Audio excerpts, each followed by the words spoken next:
हाय दोस्तों, कैसे हैं आप सब। उम्मीद है आप सब मस्त होंगे, अपने अपने अपने लाइफ को एंजॉय कर रहे होंगे। दोस्तों आज हम सब बात करते हैं इंडिया चाइना रिलेशन में पंचशील ट्रीटी। पंचशील ट्रीटी क्या था, इसके अपने क्या मायने थे।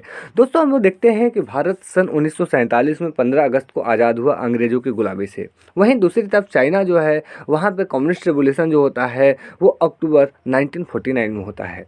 अब इस चाइना को रिकॉग्निशन देने में बहुत सारे कंट्री जो हैं वो आनाकानी कर रहे थे। तो वो कौन सा ऐसा कंट्री था, वो कौन सा ऐसा पहला नॉन कम्युनिस्ट कंट्री था जो चाइना को रिकॉग्निशन दिया था, चाइना को एज ए कंट्री माना था, कम्युनिस्ट चाइना को एक कंट्री के रूप में देखा था, तो वो इंडिया था। दोस्तों ये काफ़ी इंपॉर्टेंट पॉइंट है कि इंडिया एक ऐसा पहला कंट्री था जो कम्युनिस्ट चाइना को रिकॉग्निशन दिया था, यानी कि first non communist country to give recognition to China, that was India. इस बीच क्या था कि उस समय के प्रधानमंत्री जवाहरलाल नेहरू चाइना को लेकर काफ़ी पॉजिटिव थे। वो चाइना को ये मानते थे कि चाइना हमारा सबसे बेस्ट फ्रेंड हो सकता है और ये हमारे लिए एक अच्छा अपॉर्चुनिटी है। वहीं दूसरी ओर हम देखते हैं कि जो सरदार पटेल हैं, सरदार पटेल जो थे उस समय के गृह मंत्री, वो थोड़े से लेकर इसको संदेहपूर्ण उनके मन में था। वो मानते थे कि चाइना जो है आज ठीक है, लेकिन बाद में हमारे लिए एक बड़ा एग्रेशन का रूप हो सकता है। तो इस तरह देखते हैं कि उस समय नेहरू जी जहाँ चाइना को लेकर काफ़ी पॉजिटिव थे, इसको लेकर वो चाइना के साथ कई सारी फ्रेंडशिप ट्रीटी मतलब दोस्ती का हाथ बढ़ाते हैं। वहीं 1954 में एक इम्पॉर्टेंट ट्रीटी साइन होता है दोनों कंट्री के बीच में, जिसका नाम है पंचशील ट्रीटी। दोस्तों हम एक बात और यहाँ पे इम्पॉर्टेंट पॉइंट है कि हम देखते हैं कि इंडिया और चाइना के बीच में 1962 का एक वॉर हुआ था, जहां पर इंडिया को हार झेलना पड़ा था। इसके पहले तक क्या था कि इंडिया और चाइना के बीच में बॉर्डर पे पैरामिलिट्री फोर्सेस होते थे, लेकिन बाद में उसको हटाकर हम लोग आर्मी वहां पे रखना शुरू कर दिए। तो अब हम लोग समझते हैं आज का टॉपिक जो है पंचशील ट्रीटी।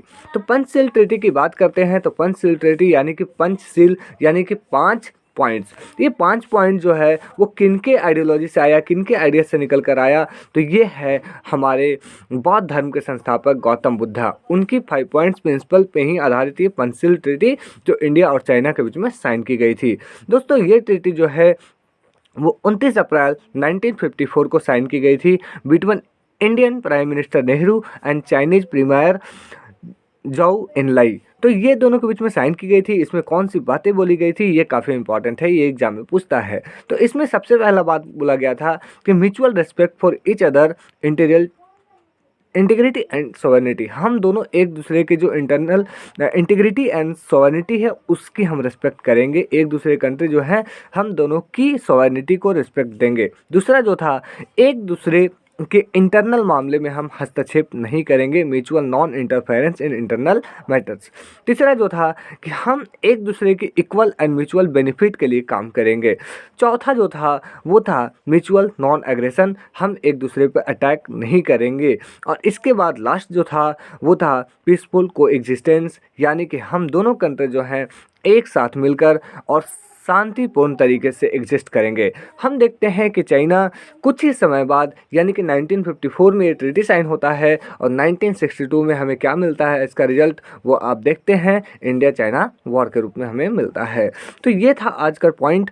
इसके साथ साथ कुछ इंपॉर्टेंट क्वेश्चंस हैं जो इंडिया चाइना के बीच में आता है हमेशा, मैंने उसको यहाँ पे रखा है। तो यहाँ पे है पहला question, in which year Panchsheel treaty was signed. तो it was signed in when 1954। इसके बाद है concept of Panchsheel mainly influenced by home ideas. तो it is influenced by home Gautam Buddha. इसके बाद है in which year China taken control over Tibet. तो हम देखते हैं कि इसकी जो शुरुआत थी वो 1950 में होती है, लेकिन फाइनली जो रेड आर्मी जो चाइना की होती है वो तिब्बत पे 1959 57-59 के आसपास में वो पूरी उसको अपने कब्जे में ले लेती है। इसके बाद है which part of India is known as NEFA। तो नॉर्थ जो हमारा अरुणाचल प्रदेश का एरिया है उसे हम लोग बोलते हैं नॉर्थ ईस्टर्न फ्रंटियर एजेंसी। इसके बाद देखते हैं when was for the first time a non confidence motion against Nehru government was moved in the Lok Sabha. तो हम देखते हैं ये 1962 के वॉर के बाद पहली बार JB कृपलानी जो हैं वो नॉन कॉन्फिडेंस मोशन जो है वो लाते हैं लोकसभा में। Who was the first prime minister of India who visited China? तो हम देखते हैं कि राजीव गांधी जो है वो 1988 में पहले प्राइम मिनिस्टर होते हैं जो चाइना विजिट करते हैं। अब है कि चाइनीज़ के वार होने से क्या होता है कि इस भारत में कम्युनिस्ट पार्टी ऑफ इंडिया जो है वो दो भागों में बढ़ जाती है, एक सीपीआई और एक सीपीआई-एम यानी communist party of India Marxist.